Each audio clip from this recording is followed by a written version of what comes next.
శ్రీశైల జలాశయానికి ఎగువ పరివాహక ప్రాంతాల నుంచి వరద ప్రవాహం కొనసాగుతుంది. జలాశయం పూర్తి స్థాయి నీటి మట్టానికి చేరుకోవడంతో జలాశయం 1 గేటు 10 అడుగులు మేర ఎత్తి దిగువ సాగర్కి నీటిని విడుదల చేస్తున్నారు. ఈ సంవత్సరంలో రెండోసారి శ్రీశైలం జలాశయం గేట్లను ఎత్తి దిగువకు నీటిని విడుదల చేస్తున్నారు. శ్రీశైలం డ్యాంకి జూరాల జలాశయం నుంచి 48,124 క్యూసెక్కుల నీటి ప్రవాహం, సుంకీసుల నుంచి 39,411 క్యూసెక్కులు, మొత్తం జలాశయానికి ఇన్ఫ్లోగా 87,535 క్యూసెక్కులు ప్రవహిస్తుంది. జలాశయం నుంచి అవుట్ఫ్లోగా 94,916 క్యూసెక్కులను విడుదల చేస్తున్నారు.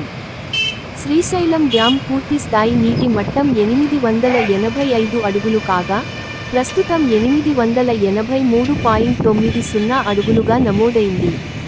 జలాశయం పూర్తిస్థాయి నీటి నిల్వ సామర్థ్యం 215.8070 టీఎంసీలు కాగా, ప్రస్తుతం 209.1579 టీఎంసీలుగా నమోదైంది.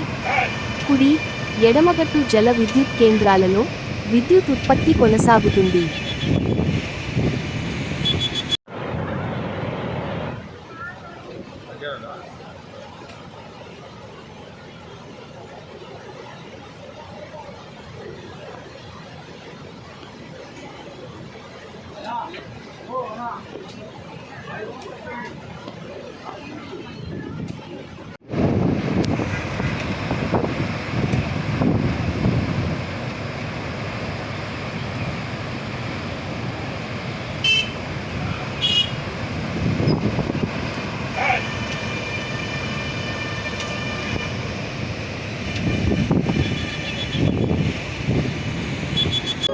మీ N9 న్యూస్ యూట్యూబ్ ఛానల్లో please like, share and subscribe.